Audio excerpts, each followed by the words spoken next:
They'll see. I'm still Andy's favorite toy.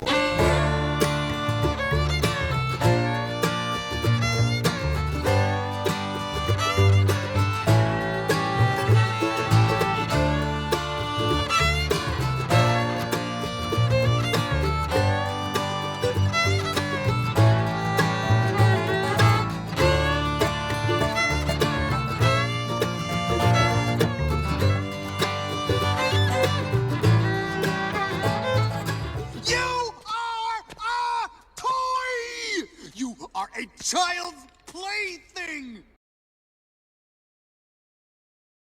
Toy Story, at least for me, is an incredibly meaningful movie. In my opinion, it's the first, if not one of the most important examples of the genius storytelling that Pixar is capable of. My only hope is that I can do this incredible movie justice with my analysis of what makes it a masterpiece. Perhaps I'm blinded by nostalgia, but there are literally no words to describe how much Toy Story means to me. My adoration for this movie knows no bounds. Back in the days of VHS tapes, my family's copy of Toy Story was one of my greatest treasures growing up. I loved this movie so much and watched it so much that I wore out the VHS and my parents had to buy it again so we wouldn't have to be without it. Except for maybe Star Wars, I never watched any other movie that much. But there's an intangible charm in Toy Story that I think transcends mere nostalgia for me.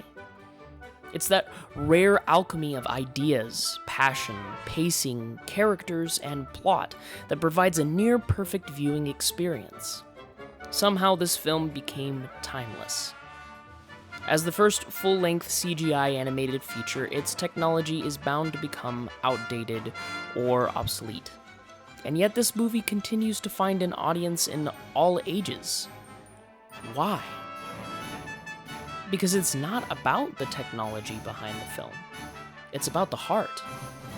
And although it's abundantly clear that this film was made in the 90s, I found that this doesn't really detract from its ageless quality.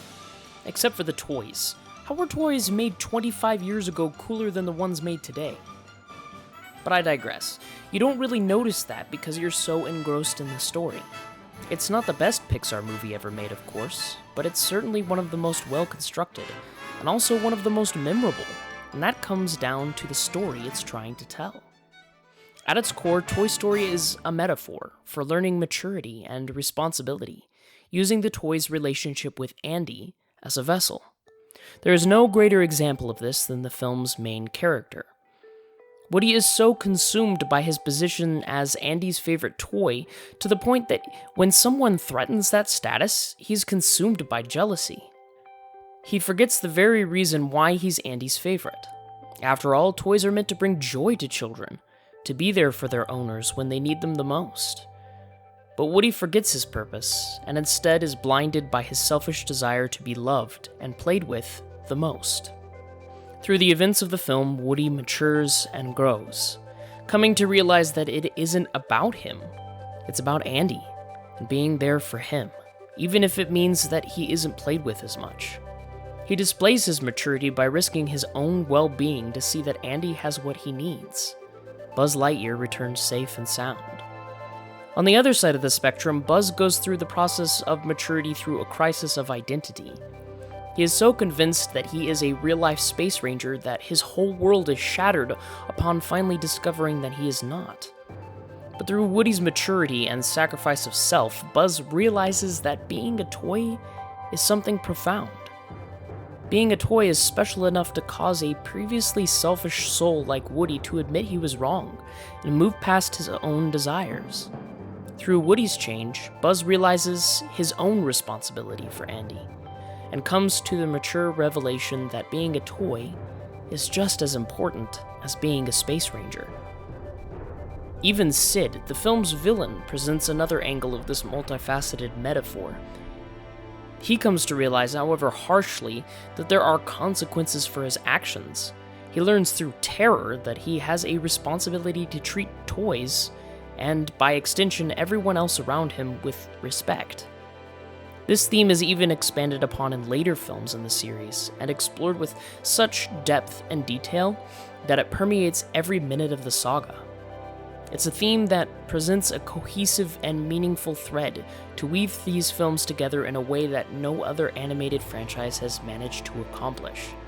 And although I adore the fourth movie, it explains why I view that one as more of a spin-off than a continuation. But I'll save that for another video. In the end, what would become the message of this beloved franchise was foretold in its signature song, and I believe this song exemplifies Woody's thoughts for Andy. And as the years go by, our friendship will never die. You're gonna see, it's our destiny. You've got a friend in me.